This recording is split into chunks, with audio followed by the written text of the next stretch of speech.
भारताच्या शेजारी असलेल्या नेपाळमधून बुधवारी दुपारी एक धक्कादायक बातमी आली। पूर्ण देशात कुठेही मोठ्या प्रमाणात पाऊस न पडताही नेपाळमध्ये अचानकच भीषण महापूर आलाय। दुपारपासूनच या महापुराचे फोटोज आणि व्हिडिओ सोशल मीडियावर व्हायरल होत आहेत। हा महापूर इतका भीषण आहे की बिल्डिंगच्या बिल्डिंग, गावच्या गावं क्षणात वाहून गेली आहेत। या महापुरात आतापर्यंत 22 जणांचा मृत्यू झाल्याचं बोललं जात असलं तरीही हा आकडा हजाराच्या घरात जाण्याचे अंदाज वर्तवले जात आहेत।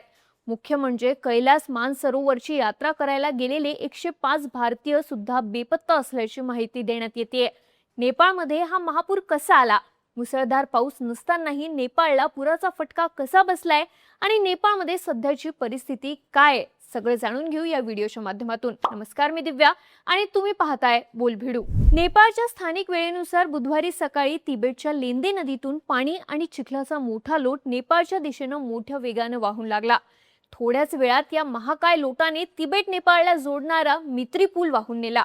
पाण्याचा प्रवाह इतका जोरात होता की काही वेळातच तिबेटमध्ये आलेल्या पुराचा फटका नेपाळला बसला। तिबेटमधली लेंदे नदी नेपाळच्या भोटेकोशी नदीला जाऊन मिळते। यामुळे भोटेकोशी नदीतल्या पाण्याचा प्रवाह वेगाने वाढला।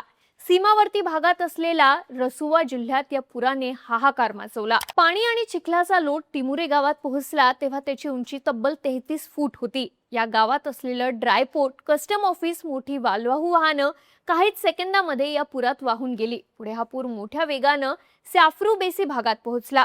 हे ठिकाणी मोठं पर्यटन स्थळ असल्यानं तिथे हॉटेल्स, रिसॉर्ट, हॉस्टेल्स आणि घरं आहेत। पण पुरात इथल्या सगळ्या वास्तू वाहून गेल्या। यात सॅफ्रू बेसी भागात भोटेकोशी नदीवर हायड्रो इलेक्ट्रिक प्रोजेक्ट्स आहेत, तेही या पुरात वाहून गेले।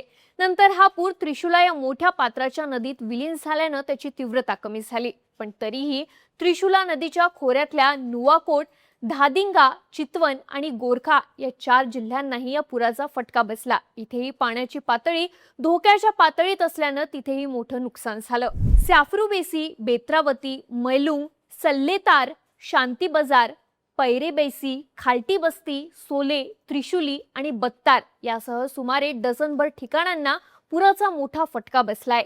माध्यमांमध्ये असलेल्या बातम्यांनुसार सीमा भागातून वाहून आलेले 8 मृतदेह त्रिशूला नदीत सापडले। नेपाळ पर्यटन मंडळाच्या प्राथमिक माहितीनुसार 93 नेपाळी नागरिक, 291 परदेशी पर्यटक अजूनही बेपत्ता आहेत, ज्यात 105 भारतीय पर्यटकांचाही समावेश असल्याचं सांगितलं जातंय। हे भारतीय पर्यटक कैलास मानसरोवर यात्रेसाठी नेपाळमध्ये गेले होते। सॅफ्रू बेसी हे मानसरोवराला जाताना लागणारं हॉटेल्स आणि प्रवासाची व्यवस्था असलेलं ठिकाण असल्यानं मोठ्या प्रमाणावर भारतीय पर्यटक सॅफ्रू बेसीमध्ये थांबले होते। या सगळ्या भारतीय पर्यटकांशी अजूनपर्यंत कोणताही संपर्क होऊ शकलेला नाही। माध्यमांमधल्या आकडेवारीनुसार नेपाळमधल्या या पुरामुळे आतापर्यंत 500 लोक बेपत्ता झाल्याचा अंदाज आहे। रसुवामधील टिमुरे येथील नेपाळ पोलीस आणि आर्म्ड पोलीस फोर्सचे 32 सुरक्षा कर्मचारीही बेपत्ता आहेत। नेपाळमधल्या लांगटांग खोला हायड्रो पॉवर प्रोजेक्टशी संबंधित 60 जणांशी सुद्धा संपर्क तुटलाय। सीमा शुल्क कार्यालयाच्या प्रमुखांनी दिलेल्या माहितीनुसार तिमुरे येथील रसुवा सीमा शुल्क कार्यालयातील 15 कर्मचारीही बेपत्ता आहेत। त्यामुळे मोठ्या प्रमाणावर बेपत्ता झालेल्या लोकांचा शोध सुरू आहे। मोठे मोठे पूल, उंच बिल्डिंगी पुराच्या लोटात वाहून गेल्या आहेत। नेपाळमधल्या रस्त्यांवर सगळीकडे फक्त आणि फक्त चिखल दिसतोय। या चिखलामुळे बचाव कार्यात सुद्धा अडथळे येत असल्याचं सांगितलं जातंय। बचाव आणि मदत कार्यासाठी नेपाळ सरकारने नेपाळी लष्कर, सशस्त्र पोलीस दल आणि नेपाळ पोलिसांना तैनात केलंय। इतर जिल्ह्यांमधून अतिरिक्त फौजही पाठवली जाते। National disaster risk reduction and management ऑथॉरिटीकडून सध्या बचाव कार्य सुरू आहे। तसंच वैद्यकीय पथकं, स्काउट्स आणि रेड क्रॉसला मदत कार्यात समन्वय साधण्याच्या सूचना देण्यात आल्या आहेत। याशिवाय रुग्णवाहिका आणि वैद्यकीय कर्मचारीही तैनात करण्यात आले असून मदत कार्याला वेग आलाय। पण रस्त्यांवर सगळीकडे असलेला चिखल आणि खराब हवामानामुळे बचाव पथकांसमोर मोठी आव्हानं आहेत। बचाव कार्यासाठी एकूण 12 हेलिकॉप्टर्स तैनात करण्यात आली आहेत। यामध्ये नेपाळी लष्कराची 4 आणि खासगी कंपन्यांची इतर हेलिकॉप्टर्स समाविष्ट आहेत। खराब हवामानामुळे हवाई मार्गाने होणाऱ्या बचाव कार्यात सुद्धा वारंवार व्यत्यय येतोय। विमानतळाच्या बचाव समन्वय केंद्राने दिलेल्या माहितीनुसार काठमांडूच्या त्रिभुवन आंतरराष्ट्रीय विमानतळावरून आतापर्यंत रसुवामधील पूरग्रस्त भागासाठी खासगी कंपन्यांची 29 आणि लष्कराची 6 हेलिकॉप्टर्स रवाना झाली आहेत। यापैकी 23 खासगी आणि 2 लष्करी हेलिकॉप्टर्स जखमींना घेऊन काठमांडूला परतली आहेत। रसुवा इथे बचाव आणि मदत साहित्य घेऊन जाणारी 3 हेलिकॉप्टर्सना सुद्धा खराब हवामानामुळे परत फिरावं लागलं. प्रतिकूल हवामानामुळे बाधित भागांमध्ये अतिरिक्त हेलिकॉप्टर्स पाठवणंही कठीण होत असल्याचं विमानतळ प्रशासनाचं म्हणणं आहे. पण अतिवृष्टी किंवा ढगफुटी सदृश्य पाऊस पडलेला नसताना सुद्धा नेपाळमध्ये इतका भयंकर पूर कसा आला याचीही काही कारणं सांगितली जात आहे. या पुराचं केंद्रस्थान हे तिबेट होतं. सॅटेलाइट डेटा आणि माध्यमांमध्ये आलेल्या प्राथमिक माहितीनुसार तिबेटमधल्या किरोंग या प्रचंड उंचीवर असलेल्या काउंटीमधून लेंदे नावाची नदी वाहते. याच नदीच्या शेजारी बर्फाचे भल्या मोठ्या आकाराचे हिमनग म्हणजेच ग्लेशियर्स आहेत. त्यातल्याच एक मोठा ग्लेशियर अचानक तुटून लेंदे नदीत कोसळला. या ग्लेशियरचं वजन तब्बल अब्जावधी टन होतं. या महाकाय बर्फाच्या डोंगरासोबतच दगड आणि मातीचा ढिगारा थेट नदीच्या पात्रात पडल्यामुळे नदीचा नैसर्गिक प्रवाह काही काळासाठी पूर्णपणे अडवला गेला आणि तिथे एक कृत्रिम तलाव तयार झालं. पण पाण्याच्या वाढत्या प्रवाहानं दाब वाढला आणि आडवा झालेला ग्लेशियर अचानक फुटला. मग साचलेलं लाखो लिटर पाणी मोठ्या वेगानं वाहायला लागलं आणि मध्ये येणारे दगड, झाडं सोबत घेऊन त्या पाण्यानं महापुराचं रूप धारण केलं. अचानक तयार झालेली पाण्याची ही लाट तब्बल 33 फूट उंच होती. या प्रवाहाच्या वाटेतल्या प्रत्येक वास्तूला जलसमाधी मिळाली. आता तिबेट किंवा चीनने या धोक्याबद्दल नेपाळला आधी सूचना का दिली नाही असाही प्रश्न निर्माण होतोय. याबद्दल समोर आलेल्या माहितीनुसार हा पूर सततच्या पावसामुळे आला नसून काही मिनिटांमध्ये तयार झालेल्या परिस्थितीमुळे निर्माण झाल्यानं चीन किंवा तिबेटने नेपाळला पूर्वसूचना दिली नाही. या उलट तिबेटच्या सीमेतही मोठं नुकसान झाल्यानं त्यांनाही या महापुराची कल्पना नसावी असे अंदाज वर्तवले जात आहेत. मोठी जीवित आणि वित्तहानी झाल्यानंतर नेपाळने भारत आणि चीनकडे मदत पाठवण्याची मागणी केली आहे. भारताने याची तातडीने दखल घेतली असून प्रधानमंत्री मोदींच्या आदेशानं एनडीआरएफची पथकं नेपाळला रवाना करण्यात आली आहेत.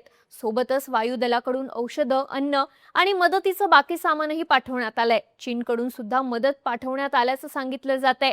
लेंदे नदीमध्ये पडलेला ग्लेशियर अजूनही पूर्णपणे वाहून गेला नसल्यानं पुराचा धोका अजूनही कायम असल्याचं सांगितलं जात आहे. त्यामुळे भोटेकोशी, त्रिशूला आणि बिहारमधल्या गंडक नदीच्या खोऱ्यातील जिल्ह्यांना सुद्धा रेड अलर्ट देण्यात आलाय. आता तिबेटमधून येणाऱ्या या महापुराचा धोका भारतातल्या बिहारला कसा?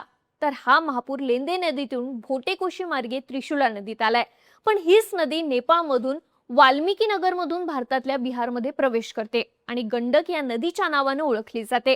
पण तिबेट ते बिहार हा तब्बल 630 किलोमीटरचा प्रवास पूर्ण करूनही या महापुराची उंची बिहारमध्ये येईपर्यंत 10 फूट एवढी आहे. चीनच्या इशाऱ्यानंतर बिहारच्या आपत्ती व्यवस्थापन विभागाने ही भयंकर लाट नदीकाठच्या बांधाऱ्यांना आणि गावांना थेट उद्ध्वस्त करू शकते असं सांगितलंय. या नदीवरच्या बिहारमधल्या वाल्मिकी नगर बॅरेजमधला 80,000 क्युसेक प्रवाह 2.5 लाख क्युसेक होणार असल्याची दाट शक्यता असल्यानं खालच्या गावांना सतर्कतेचा इशारा देण्यात आलाय. बिहार सरकारच्या अधिकृत फ्लड फोरकास्टनुसार गंडक नदी गोपालगंजच्या डुमरिया घाट येथे धोक्याच्या पातळीपेक्षा वर आहे.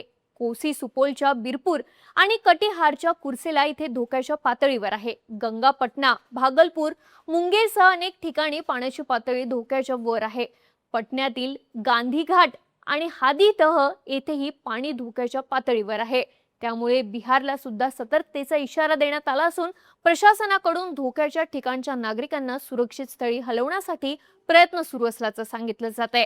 सध्या तिबेट आणि नेपाळमध्ये मदत आणि बचाव कार्य वेगाने सुरू आहे. बिहारमध्ये सतर्कतेचा इशारा देण्यात आलेल्या 6 जिल्ह्यांमध्ये एनडीआरएफची पथकं तैनात करण्यात आली आहेत. भारताने पाठवलेल्या शोध पथकांकडून बेपत्ता झालेल्या 105 भारतीयांचा शोध घेणंही सुरू आहे. पण नेपाळमधल्या या महाकाय पुरामुळे सध्या 22 वर असलेला मृतांचा आकडा हा हजारांच्या वर जाण्याची भीती व्यक्त केली जात असल्याने चिंता वाढली आहे. त्यामुळे बचाव कार्य कधी पूर्ण होणार, बेपत्ता झालेल्या नागरिकांचं काय होणार याकडे सगळ्यांचे लक्ष लागलंय. नेपाळमधल्या या महापुराबद्दल तुम्हाला काय वाटतं? कमेंट करून नक्की सांगा आणि अशाच माहितीपूर्ण व्हिडिओसाठी बोलबिडूच्या YouTube चॅनलला नक्की सबस्क्राईब करा.